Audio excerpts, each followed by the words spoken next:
In the aftermath of the raid upon Zabad-Gothel, Mazog sets his strength against Durin's folk, assaulting many key encampments. If the 21st Hall falls, then the advantage falls to Mazog's orcs.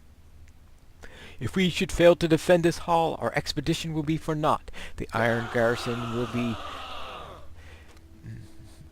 will be driven forth, and it will long ere before we return again. Go forth, then, fortify the entrance to the 21st Hall. It is there where we must hold the enemy at bay. Yes. Victory is ours this day! Baruch Kazan! Perhaps it will be. Let's see if we could drive these orcs away. It's time for the Battle of the 21st Hall, the last of the 3 Moria skirmishes.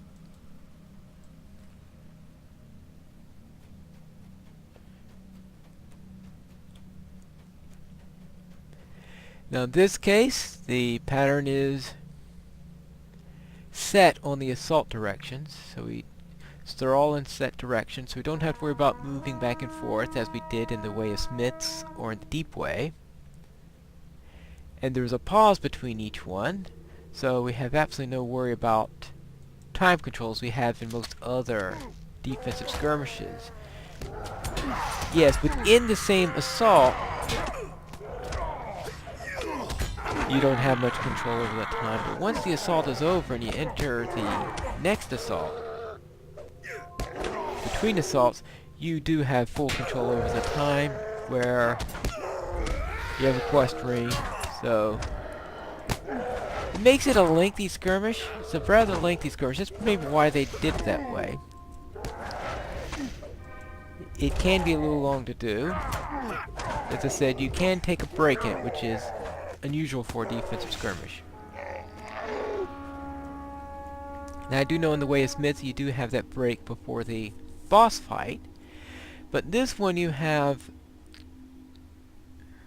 well, there are actually 4 breaks. Actually no, make that 5.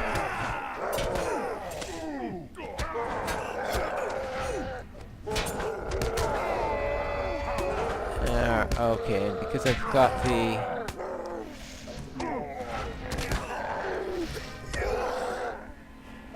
yes. Oh yeah, she doesn't mind getting collateral damage onto the Zealot. She just won't directly damage the Zealot. The encounter I want for this one is going to be triggered right now if it's going to happen. It's not going to happen. Oh well.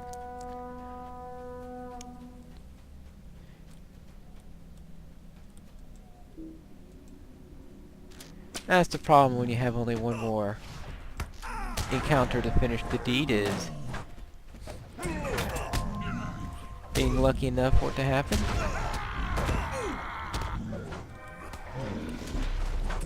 Here we go.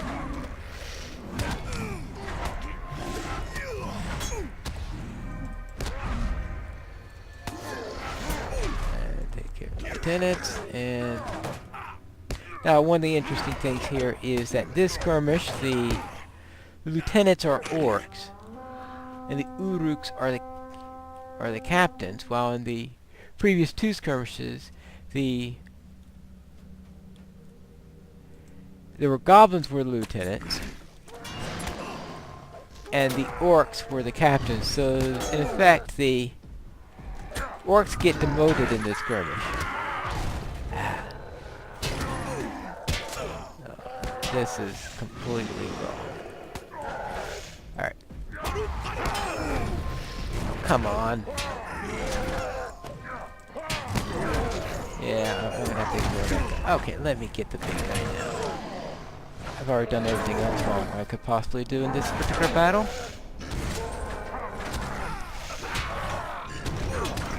Usually I don't worry too much about that sapper. If I still got the lieutenant up, I don't worry about the sapper. I only worry about the sapper if the lieutenant is down. And if you take care of the first sapper at the beginning, then the barrier should have enough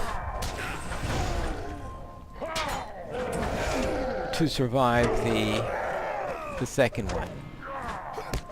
So it's not a major concern.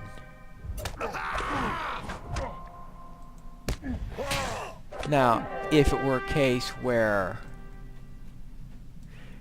I was letting people through to attack the barriers, and both sappers hit the barrier, stuff like that, then yeah, the barrier will go down.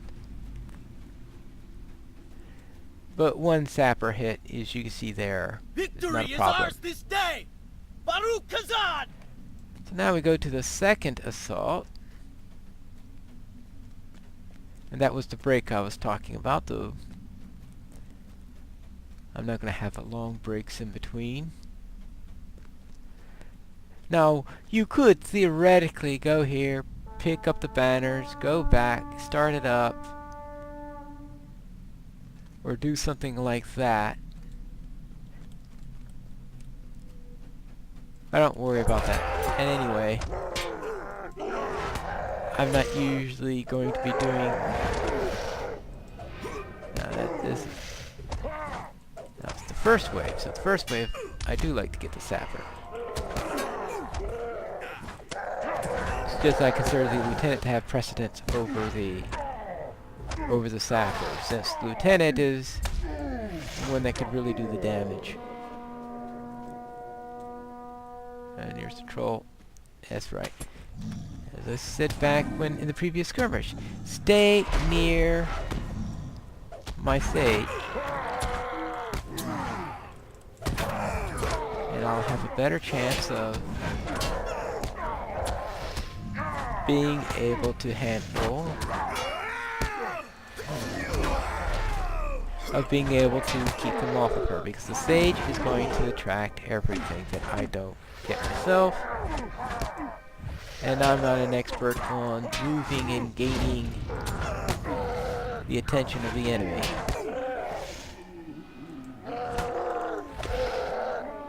Oh, this one. Alright, now this one things get a little bit on the tough side, simply because I have to go up here, because I've had times where the defender will get killed by taking on these orcs, so I pretty much have to go after them.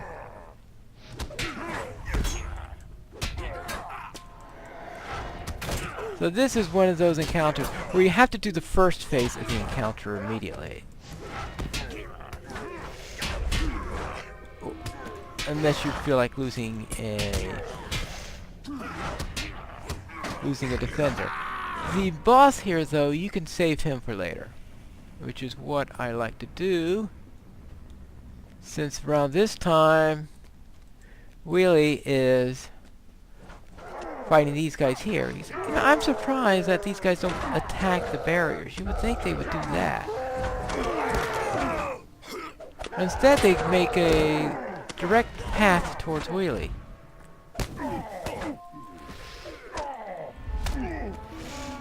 Now I have to get all the way back.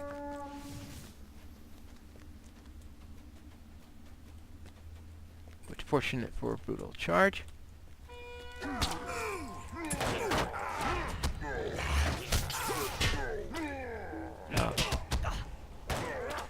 It would be nice if I had seen the dour hand before. He's the one who really needs that brutal charge.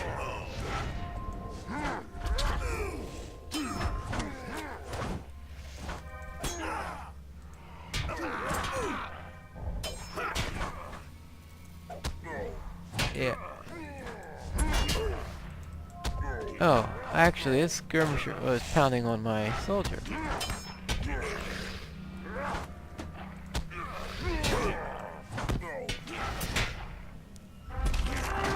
Alright, now that's done, and since we have a break now, it means I can go after the Uruk.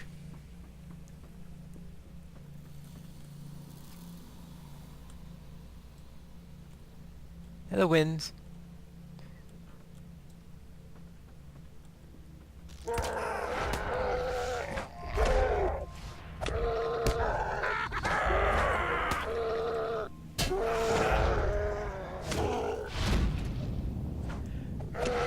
Now this is the last of the ones I'm doing for the Guardian. after this, it will be the hunter.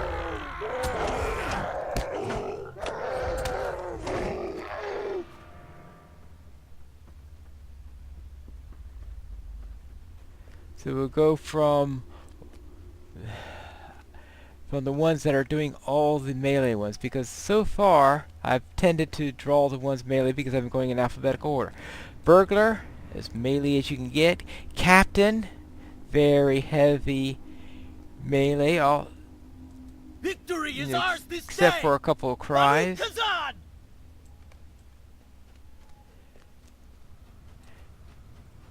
Champion, very, very heavy on the melee. Guardian, very heavy on the melee. And I guess I'll get the purple one then.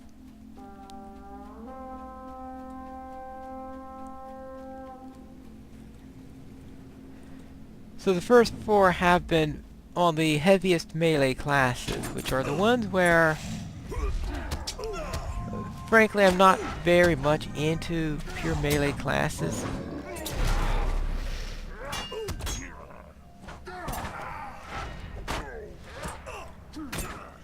I mean, I don't mind one that spends a lot of time in melee, since obviously, with how many wardens I've played, that's obviously not the problem. But the warden has the option of going into the javelins when they need them.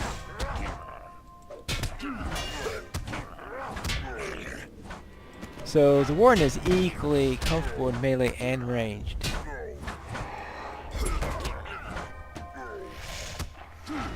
But I have a lot of trouble with the classes that are really, really completely strongly into melee, and of course that includes the Guardian here, and all the ones that I've been highlighting for the last few months. Oh, this is going to be way too late. Ow! No matter how, I just couldn't get the response. Oh, of course. That's. I should have thought of trying that brutal charge trick to see if that worked or not.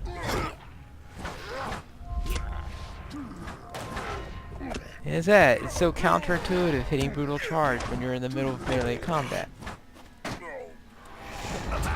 Unless there's another item in here that has stagger. No, that doesn't do anything. Anything here that can. Because I was trying to get the reaction with shield swipe and bash, and the timing was completely off in that case.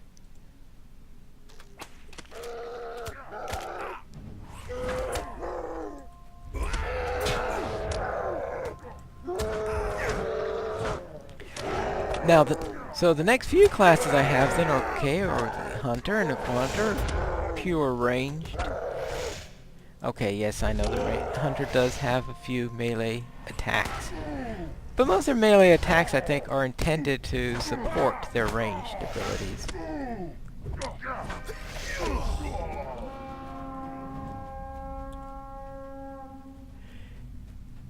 Then you have the Lore Master. The Lore Master is, well, the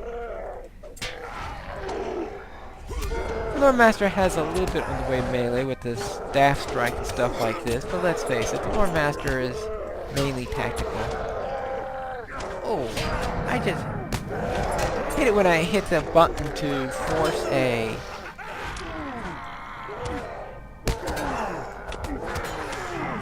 force a parry reaction right as the parry reaction comes up, so it's like a complete waste of skill. Though the cooldown is so short, I keep on forgetting how short. Yeah, 10-second cooldown there, so it's such a short cooldown that not a major problem if I hit it inappropriately.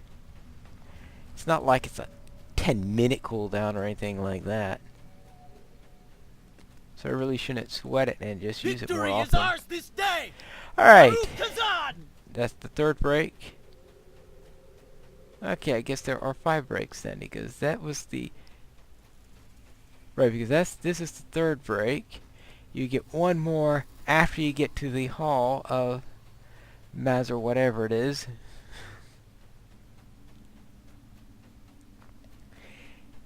And once you get there, you have another break. Then you do the 4th assault. Then, Mazarbul.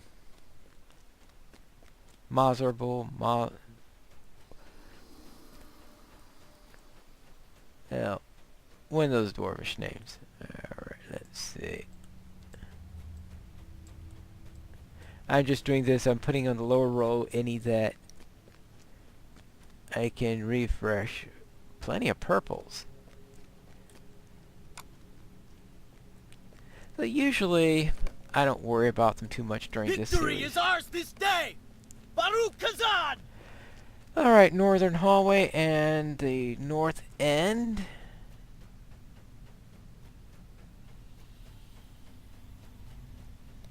And we're to a point now we do a lot of running sometimes on this one.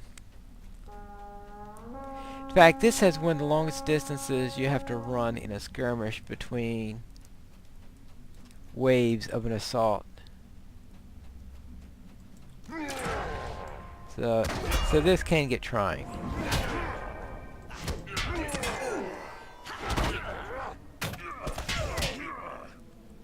Now this is one where they do like going after the barriers. They showed you before that when we were defending the south end, I mean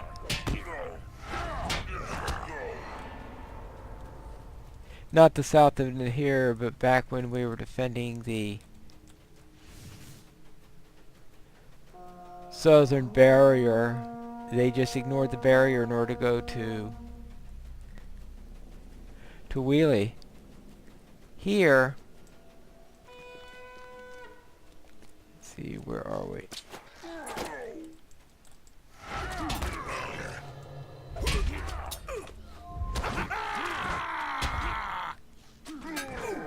Here, they do not ignore the barrier. Or at least they got the kick, so they have no trouble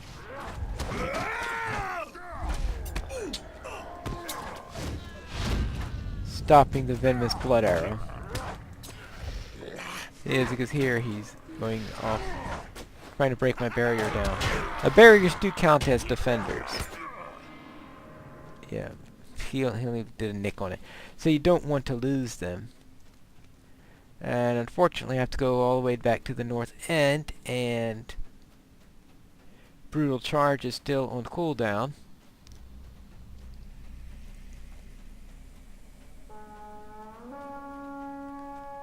See, usually I'm so busy running in here, fighting whatever comes, and are dispersed all over the place, I usually don't even remember to use the flags around here.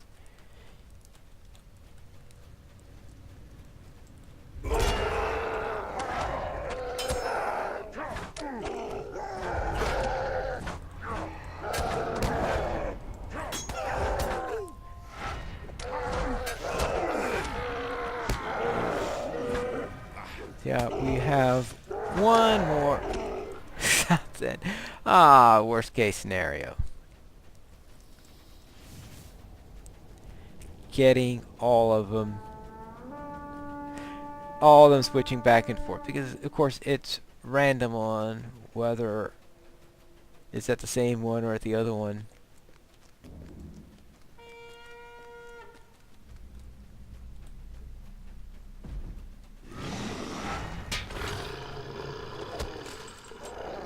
Ooh, that stun actually still works, even though I couldn't damage him after pointing, because the shield got up.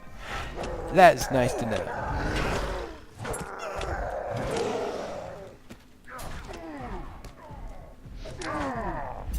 Actually, it's probably best not to bring him next to the defender. Alright, there we go. Now we got it.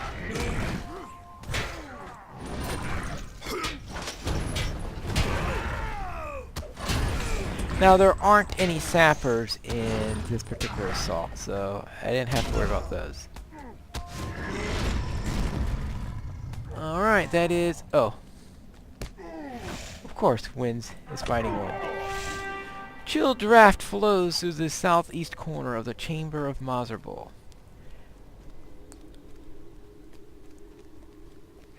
Now, the two that are in the Chamber of Mazarbul are elites, while all the other encounters you face are signatures. And you could theoretically ignore them, but I'm always afraid that if I tried ignoring one, start fighting there, I decided to fall back and I wind up going right next to the worm. And so I got all these extra purples. I should be able to use that without any trouble.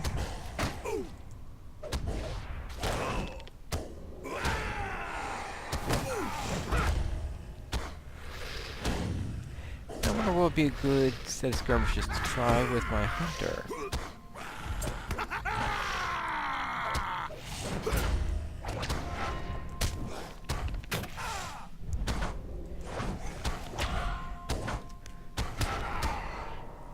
Because obviously I chose the ones for this. Okay, the first one was a bit of a random one, but the other three oh, that's right. Actually, yes, right. First I did the Icy Crevasse to follow up on the champion, so it wasn't completely random. The other three, of course, being the three Moria ones, since I felt that fit with the dwarf well. Actually, first let me get the... So, as you can see, the boundary of the purple is there, so I want to make sure I get another one up that Victory is ours this day! Baruch Kazan! purpose right area, because I definitely want to have the flags up for the boss fight.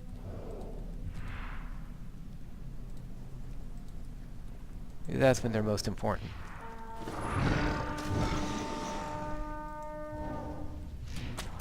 Because this is where I usually do this fight here, and this is why I want to make sure that...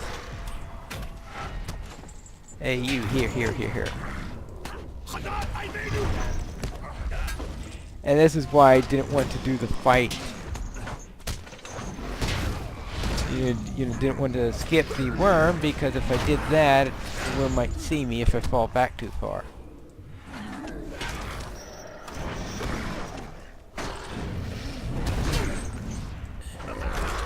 Now, there is one change they made, I think it was in either in 13 or 13.1,